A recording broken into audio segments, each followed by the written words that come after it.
thank you everybody for joining us today. I'm so thrilled to welcome you to our webinar on an interactive conversation on managing eco-anxiety and intergenerational perspectives. And I'm thrilled to introduce our panel. Before we get started, I do want to welcome everybody and let you know that my name is Heather White. I'm the founder of OneGreenThing. I'm the author of 3 books on eco-anxiety. My background is in environmental policy, but it was really my kids and a dinner table conversation with them that encouraged me to dive into the mental health impacts of the climate crisis. So with that, I'm going to introduce you to our panel today. I think you'll really enjoy this conversation. First is Ted Edward Plimpton, Dr. Plimpton, who is a clinical psychologist, and he specializes in children and adolescents and has done this for the past 30 years. He has a wonderful podcast called Your Anxious Child, 5-minute solutions. I highly recommend it. I'm honored to have been a guest on his podcast, and he offers practical advice and has been recently interviewing experts on a wide range of topics relevant to children that are dealing with anxiety about the climate crisis. And currently, he works in the Northampton area pediatrics in Northampton, Massachusetts, where he deals with a wide range of children who are struggling with anxiety. And then we also have Heidi Pan. Heidi is an 18-year-old environmental activist from New Jersey. She is trying to bridge the gap between aspiring environmentalists, herself included, and established professionals. She too has a podcast called 1.5 Degrees Podcast, which is centered around the science, solutions, and stories in the fight against climate change. She's previously been featured by BBC Future Earth and the Smithsonian. I have been so honored to be a guest on both of these podcasts, and I encourage you all to tune into Your Anxious Child and the 1.5 Degrees podcast. And I'm so excited to kind of turn the tables on both Heidi and Ted and interview them instead of having them be the interviewers. So, my first question really deals with kind of this idea of eco anxiety. And just as a reminder for everybody, eco anxiety is the term that's used to describe the uncertainty and unease, apprehension about the state of the environment in the future because of climate change. And young people are especially worried. A recent survey that was released in September 2024 found that not only do the majority of young people, and this was a survey of young people ages 16 through 25, a majority of young people are worried about the climate crisis. 85% said that climate anxiety, eco anxiety interfere with their daily life. 1 out of 2 do not want to have children of their own. 1 out of 2 do not want to have children of their own because of the climate crisis. So this is a big issue and certainly a call to action for all of us to get involved. So first, I'd like to ask both of you, and we'll start with Heidi. When did you first hear the term eco anxiety or climate anxiety, and what does that mean for your day to day experience? Heidi.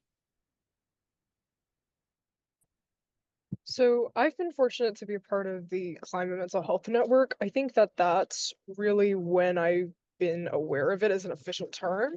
And I've later done research on the term specifically in regards to what it actually means for me on a day to day. I felt it along with many of my friends for probably most of my life, like ever since I've been aware of the climate crisis on a day-to-day basis. This means, feeling genuine distress when I see bad news and having to develop coping mechanisms to be able to live with this on a day-to-day basis. Thank you, Heidi. Ted, when did you first hear of this term, eco anxiety? I can't really say, when I first heard it, sort of just been simmering there for quite a while. Um, but it's certainly present every day, at this point, and it shows up in kind of two ways on an everyday basis for me. One is, I deal with, just the most anxious kids in my kind of clinical kind of practice. So, for one, I'm very attentive to whenever I have children expressing a common fear about the weather, fear of thunder, floods, stuff like that. And so, and some of it is kind of a specific phobia that's just independent of climate anxiety, but the vast majority of them are weighted by the ever-present discussion that children hear about the kind of climate and stuff like that. So, that's certainly one way. And yes, I'm doing my 60 days to a greener life thing. Yep, that's there on a daily basis. But there's another kind of way in which it permeates my day to day, which is with anxiety, one tends to get, to make it very general, one tends to get over focused on your thoughts in terms of ruminating and over focused on your internal sensations. And from a therapy standpoint, one common intervention is known as a grounding technique, which is to prioritize not your internal sensations, but your external ones, what you see, what you hear, what you feel. And what's a way in which we, heighten our external senses and stuff like that is we take a walk outside into nature. And part of the benefits of obviously kind of walking and being in nature and appreciating it is that it activates these external senses and has a calming or soothing effect on you. And it's actually the basis of a classic bedtime story for children, Good Night Moon. You've got the bunny rabbit. He's scared about going to sleep. Okay. And so what do they do? They look around the great green room and they notice everything in the room. The cow jumping over the moon, the old lady whispering hush, stuff like that. That's grounding. And as you grow older, obviously extends into being in nature. I love that, Ted. Good night moon as a way of the grounding technique. And I we want to make sure that this conversation is really focused on tools to try to manage eco anxiety. I would love to kind of set the stage a little bit more about what young people are experiencing. And can you tell us a little bit about if you're seeing eco anxiety in your practice and how is it manifesting in young people? You did say there's concern about the weather. We know that young people are worried about thunder. They're worried about lightning. They're worried certainly about tornadoes. Sometimes some kids get pretty fascinated by natural disasters. But one of the terms that in the literature that I've read, and I'm not a psychologist, as you know, I'm a lawyer and a policy nerd, but one of the terms that is used a lot is the adverse childhood experience, the ACE. And certainly losing your house in a flood, like we're thinking about the people in Yancey County, North Carolina after Hurricane Helene, the tornadoes that just hit Kentucky and in the St. Louis areas. Those are really significant experiences too. Can you tell us a little bit about like what you're seeing in your practice and other advice? Grounding is a great concrete example. Other advice you give to parents for whose children are worried about the future we're leaving them. Well, there's not just one manifestation of this, and it actually depends upon where you live. You made reference to for people living in kind of more fragile environments, they often have to deal with more traumatic aspects of dealing with climate change. Hurricane Katrina, New Orleans, and you know, and all across the nation. Those, it very much kind of depends upon where you live. I live in a fairly benign environment in terms of kind of climate change. Right now, we had a little bit of a drought last year, but it's not like being in, California or tornado area where we're there. I mean, part of what you have to do is, very concretely have preparation plans for what to do and for everyone to be kind of crystal clear about what are the preparation plans. So that's in a more, kind of fragile environment. And in my environment right now, it's it turns out more in terms of kind of concerns about kind of the weather in the kind of younger population, and the like. I think that's But great advice, Ted. When you talk about having a Go Kit, we have a how to prepare your own Go Kit tool at OneGreenThing, and it sounds like one of those things that might actually create anxiety, but I found, because we're ready living here in Montana, because we have wildfires, and fortunately we haven't had them hit the community of Bozeman per se, but we certainly have fire season here. We're ready to go at any point. And our kids, who are older, but our kids know exactly where our bag is, like if we need a shelter in place or if we need to run and go with it. And so that sounds like something that could create anxiety, but it's been the opposite, I think, Right. in our family. Can you tell us a little bit more about that? Well, I think, kind of very simply, having, information and having kind of a plan is a great binder of anxiety. And, part of what I'm sure, Heidi's work is so important is it helps remove the kind of mystery around this kind of topic, which is so important and so kind of grounding. I had some other sort of, off the track ways of kind of doing that as well, which is one, consider how much of YA dystopian literature is about climate disaster, um, and how and also video games are about, climate disaster. And that's important actually in terms of going through simulation experiences about, what might happen. It's related, interestingly enough, to why true crime shows are very popular with women because women are really the objects of domestic abuse. And this is a way where they can practice, you know, exercising that kind of what if possibilities and what they might do. There's actually a kind of a benefit to dystopian literature, um, in that regard. And, it comes up in books, like Impossible Creatures by Catherine Rundell, or even the Wild Robot series of, has a climate aspect to it. It allows for a simulation of that, and then it helps one become more comfortable with the realities of it. Oh, so Ted, that's so fascinating to me, because my older kid really has anxiety, clinical anxiety, and it's okay, I can share because they talk about it. And they really like horror movies, which is so hard for me to understand. And what they have shared with me is exactly what you're saying, is that their central nervous system is triggered.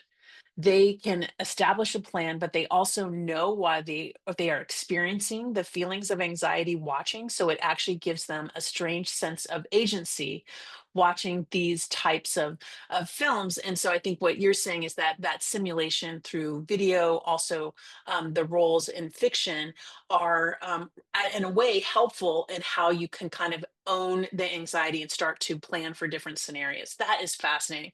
I'd love to now, Heidi, get your take on this. I love, Ted, that you're talking about YA fiction, and it's true. It's so dystopian. When I see what my kids are reading and have read, and I'd love, Heidi, if you could react a little bit to what Ted is saying, given your experience with YA fiction and video games, but also if you could share with us a little bit about why you started your podcast. Because one of the things that Ted is saying is that we have to unpack the mystery around why we're experiencing these extreme weather events. And that's one of the reasons why your podcast is so helpful. I mean, certainly, I definitely have a huge, like, resonating reaction to that, what you just talked about, Ted, because I find, oh, sorry, I find I enjoy like true crime and I have been exposed to media that, there are apocalyptic circumstances, be it like disaster related or even I know recently The Last of Us has been really, the talk of the town. It's to have that exposure, I do completely agree. Even I have generalized anxiety, but it is helpful to be exposed to this media to kind of simulate that, effect of climate change that's imminent. In terms of my podcast, that it is that act of trying to demystify climate for myself and those around me that prompted me to start this. My podcast started in the spring break of my junior year of high school when I was like 16. But even before that, I knew that I always wanted to dedicate my career to climate. I just had no idea what that looked like. Obviously, my mom and I, were concerned about whether or not I'd be able to feed myself in the future. I wanted to research the possibilities and, begin having conversations. And when I did have those conversations, I felt that they were way too valuable to keep to just with myself. And as it turns out, in terms of answering that question, like what I've learned, I feel that like 2 years later, there's so many possibilities in this field. I've met people who turn like fly byproducts, like the insect, into sellable products, while simultaneously like preventing food waste. And I've spoken to like White House advisors. It's been an amazing experience. And yeah. Well, Heidi, thank you so much for sharing your podcast and for having your podcast. I also am thrilled that I have been part of your podcast. And I think for a lot of us, I'm in my 50s, to hear that you started a podcast when you're 16 and you've interviewed literally like world leaders in climate. It's so impressive and amazing. I'm also intrigued that you like true crime and you kind of see what Ted is saying about the different scenario planning. While, for example, why having a go kit doesn't increase anxiety, it actually decreases anxiety. Why some of these simulations, whether it be video games, whether it be YA apocalyptic fiction, do have an impact. This is what's so interesting to me, because it's kind of the opposite of what a parent might think. Because as a parent, we just want to protect our kids from all of the pain and all of the worry. And one of the things I learned from Ted that I would love, Ted, for you to talk about is the reassurance trap. One of my first instincts as a parent when my kid is harmed or perceives harm is to say, "Oh, sweetie, it's all going to be okay." And Ted taught me that that is called the reassurance trap. And that is not actually what kids need to hear. And I think it's interesting how we apply that in the climate context. So, Ted, could you tell us a little bit about the reassurance trap? Like, what is it, and what advice you have to parents to not say it? Because it's really hard not to say, it's all going to be okay. Well, one thing I just want to back up from the perspective of a clinical psychologist. We don't actually view climate anxiety as a clinical kind of Yeah. condition per It's not se. in the DSM. Yeah, Right. exactly. It's not, and there's a reason for that, because it's a it's a realistic concern about something that's kind of going on. So it's one should be anxious. It does but trip over into kind of a clinical concern when it begins to really interfere with everyday functioning and becomes kind of a major kind of preoccupation that is kind of interfering with life. So just need to kind of make sure that that's the case. But so as a parent, what we do best is to provide reassurance and comfort. We're good at that. When you enter the land of anxiety, um, that doesn't work anymore. But by that I mean, when you have a child who is a bottomless pit looking for reassurance, that one answer just does not do it. They come back repeatedly, with that. That's um, becomes really what we call kind of compulsive reassurance seeking. And it doesn't work because it provides a short-term fix. It takes it away for a second, but then it just reinforces the idea that this is a problem that we need to kind of deal with right now. And that answer that you're giving, it just has no Velcro on it. It's not sticking. So so um so what to do about that is one,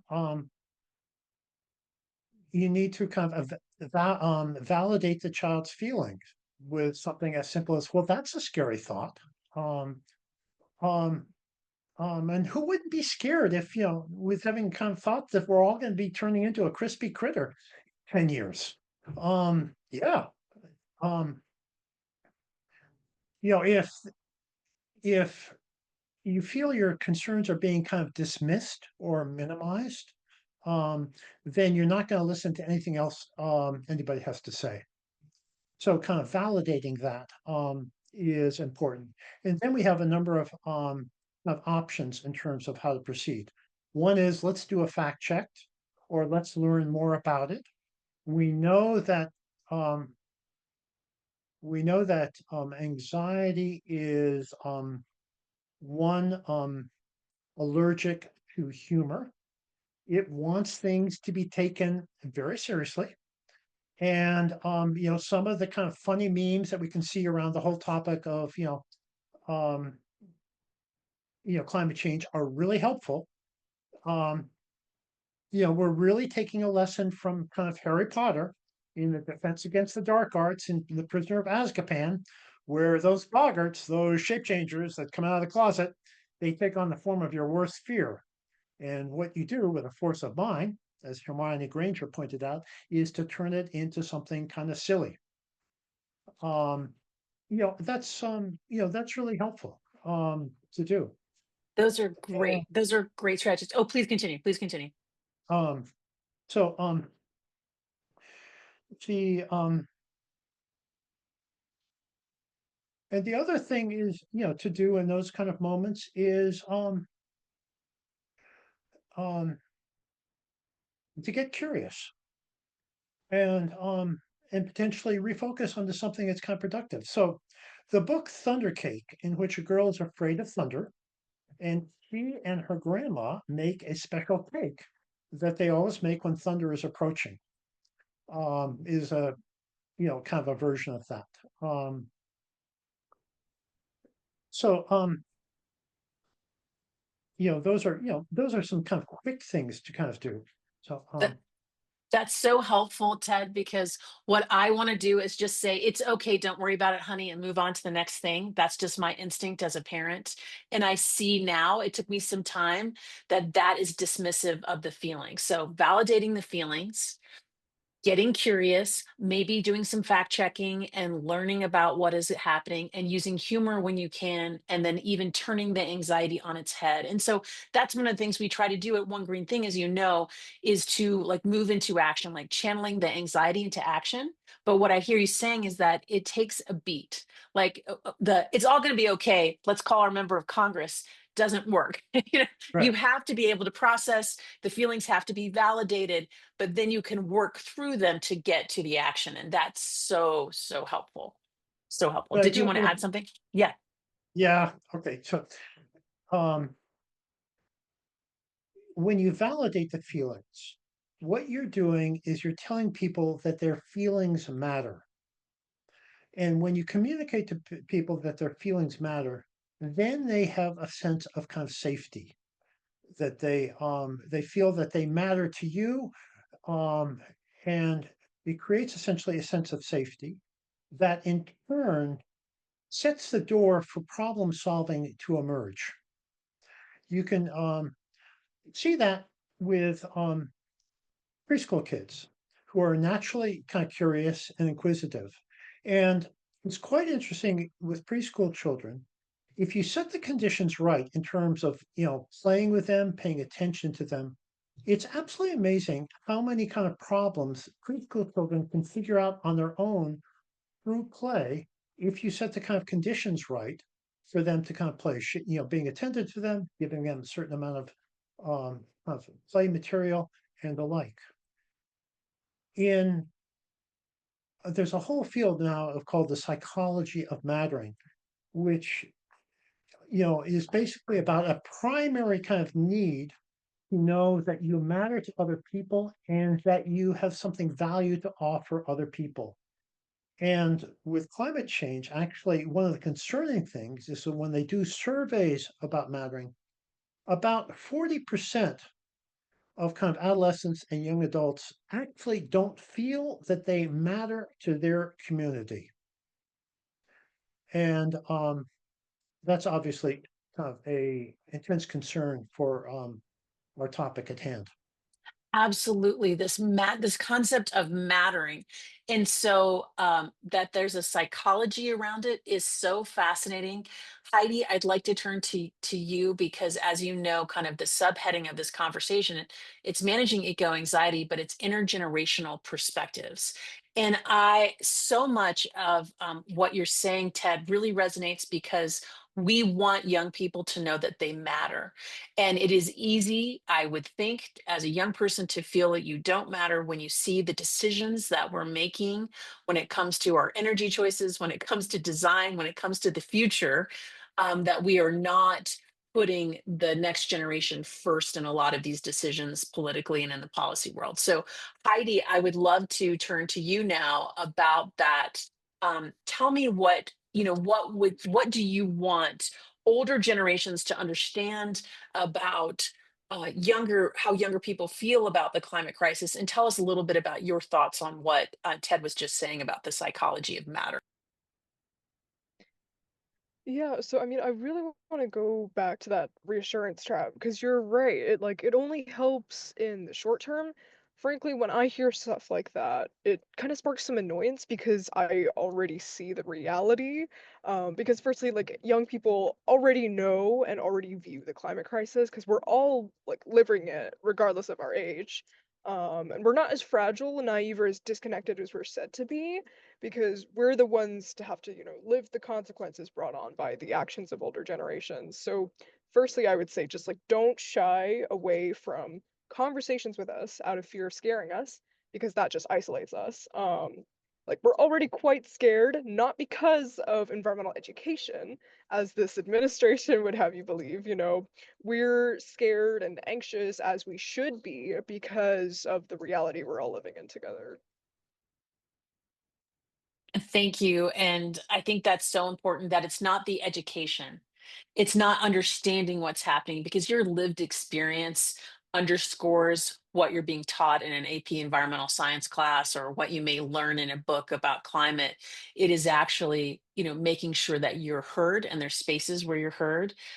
I would love if you could, Ted, just tell us and advise us as older generations how we go through those processes of creating the space. What should we be telling younger generations? And it may be in that, what you just said, it may be in that psychology of mattering.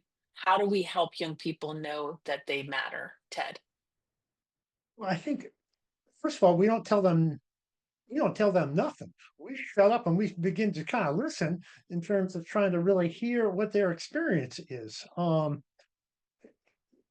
because that's the beginning of kind of the conversation, knowing that, we're really interested in their opinion and their opinion matters, and find out how they are kind of perceiving the whole kind of situation. I think it really kind of starts there, with a kind of a commitment to do that, rather than kind of any talking points, per se.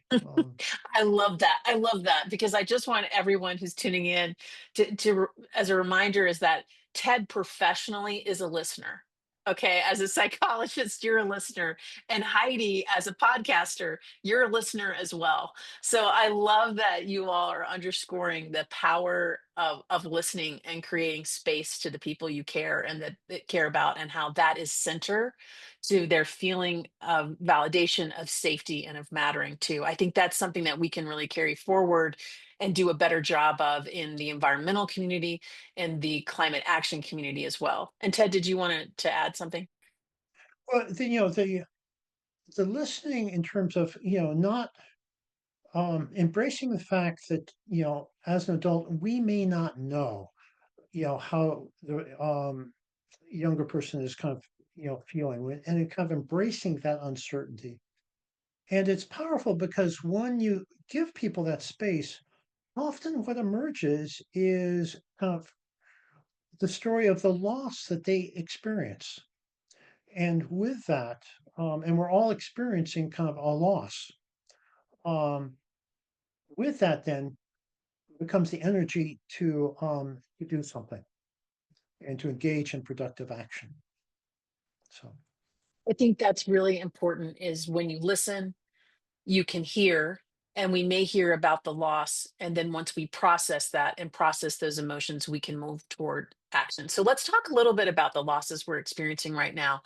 The current administration, uh, unprecedented in its rollbacks when it comes to cuts to federal agencies that protect clean air, clean water, our public lands, clean energy. We've seen the Infrastructure Act that the previous administration passed was $600 billion worth of investments into clean energy and into our clean energy future. Most of that has been frozen. There's a budget reconciliation bill going through Congress right now that actually would stop that funding completely. It is a lot to bear. On top of that, we have exited the Paris Climate Agreement. And what is your advice to young people who are looking at this huge threat that we have, not only to programs that could create a healthier, greener future, but to our agencies and to our democratic institutions? So, I know that's a really light question, Heidi. No pressure or anything, but would love to get your perspective. What do you say to your peers who are watching all this unfold? Yeah, I mean, no, such a light question. We've endured this Trump administration like once before, unfortunately. Um, in that time, there was still like progress being made, even if it wasn't being spotlighted or supported directly by the administration. It was still happening, in spite. There's no denying that this time around he's continued to deal incredible blows. I'd say it's worse than before. So it's truly awful what's happening, and I don't want to deny that. I've been in contact recently with some workers who have been laid off from NOAA and the EPA, and I'm like working on a video about how these layoffs will affect everyone. So I'll say that, yes, we are losing some progress, but it's important that you are, one, already informed about this, that you're aware of this loss of progress, and that two, you're concerned about it because you need to use that concern and, contact your representatives. Because everyone that I've spoken to that has been effectively or, directly affected by this layoff, they've told me that that's what they'd like you to do is to contact your representatives and resist this. Just stay concerned, but don't stay complacent. Such good advice, Heidi. And as a former congressional staffer, I'll say those calls really do matter. Ted, what's your reaction? What's your thoughts? What do you say to young people? And not just young people. I think a lot of us are feeling this intense stress.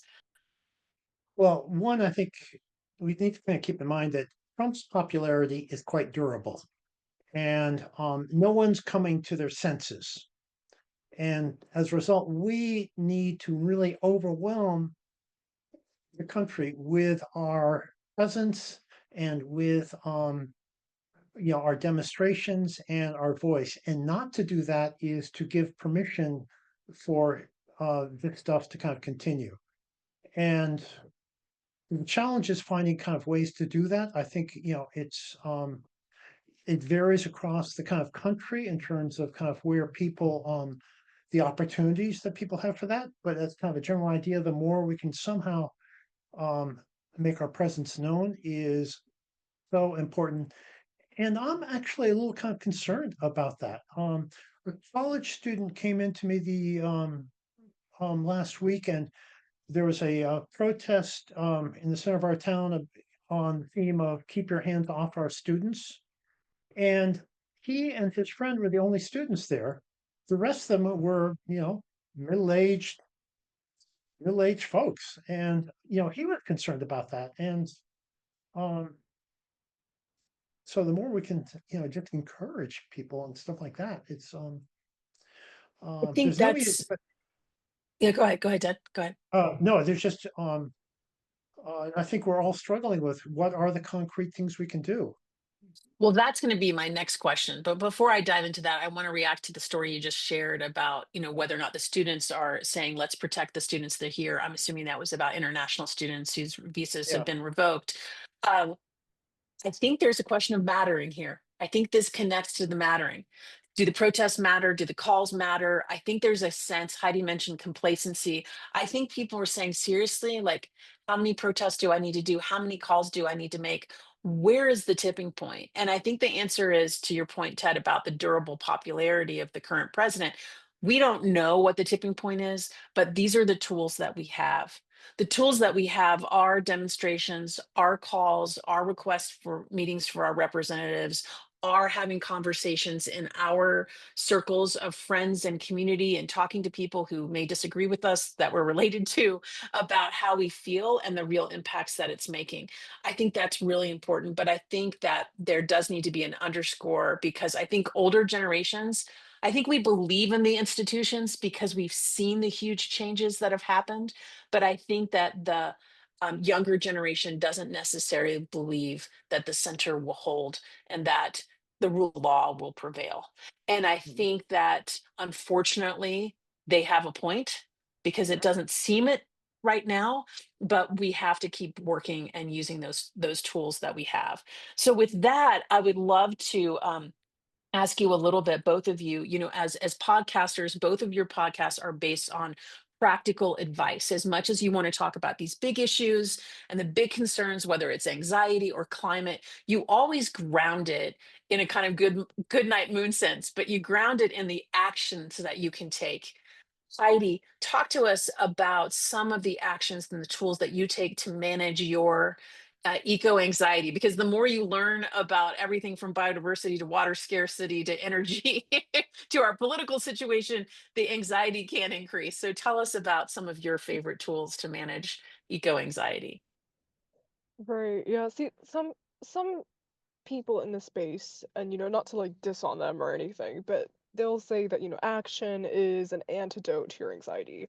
For me, obviously, I'm taking action through my podcast, but as you say, it's right that I am educating myself more, but that anxiety is just ramping up as I do so. So that's not the advice I'll share because that might just encourage you to burn out because I've made that mistake.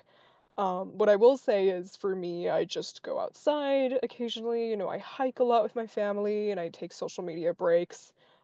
And, importantly, I just keep going. Um, I'd say my advice is just do what works for you. That's kind of a cop out, but it's really different for everybody. One that I think might be universal is just validate yourself when you feel the climate blues or the anxiety, whatever you want to call it, because we're all just doing the best that we can. I have to say, ultimately, just thank you if you're feeling that anxiety for feeling it. And just keep going. I'll be there with you.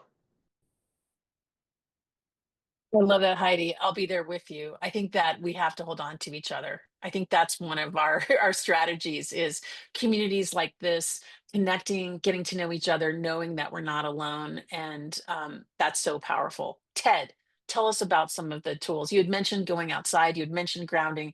Tell us some of the other advice that you share with people who are dealing with eco anxiety. Um, well, anxiety is allergic to humor and it's allergic to curiosity. So certainly, and the whole topic actually is just, it's an interesting kind of topic. Kind of finding out about, how do people know that, the climate is changing? The various kind of technologies and stuff like that is just kind of interesting. Um, Heidi kind of referred to, um, also the importance of um, monitoring yourself in terms of your level of kind of stress and kind of respecting that, and kind of respecting kind of the need to um, have a diversified diet in terms of what you feed yourself, and the importance of kind of recognizing when you're kind of reaching kind of a burnout moment. Um, Heather, you were just kind of referring to kind of the importance of kind of, friends. I had a um, client who was her daughter, her 5-year-old daughter was afraid of bees and would not go outside because she was afraid of bees. And she happened to have a good friend who also had a 5-year-old, and they were born on the same day. So these two parents really got to know each other. And what she turned to um, her BFF and asked for advice. And because she knew her daughter so well, she said, "Well, here's a bunch of books about bees because we know that she likes to read." And sure enough, for this particular girl, reading about kind of bees really helped dramatically. So my point is that if you've got, you know, these friends that you've got who may really know how you work or how your children work, not the blowhards that are happy to give advice at a drop of a penny, but the ones who really kind of get you, they can be an incredible resource in terms of negotiating all of this stuff and providing kind of a perspective. So it's just, um, it's kind of obvious, but sometimes we need to kind of remember the kind of obvious about the value of these people who really get you or your child. I think that's so important is making sure we're having those conversations and we're not holding it in. And the value of people who really get you and your child is so powerful. It's so, so powerful. So we are about to conclude, and what I would love to do is get your biggest takeaway from the conversation. So if you could just kind of share us, kind of like, what's the thing that stands out for you based on this conversation? We'll go to Heidi first. Like, what's the when I say that, what's the biggest takeaway for people listening? That's a good question. I mean, there's a lot of things that I've personally learned from this conversation as well. I would just say, you know, if you are dealing with, somebody in your life that's, might be a younger generation or older generation, stay understanding in that conversation and don't fall into the reassurance trap. Utilize all the tools that were shared in this conversation and just be present, despite, the feelings. Thank you. Ted? Um, Takeaways. The importance of listening and making and conveying to the younger generation that they matter, and trying to kind of model by example, you know, um, the green thing, doing the one green thing, modeling that, and keeping using kind of a sense of humor whenever possible.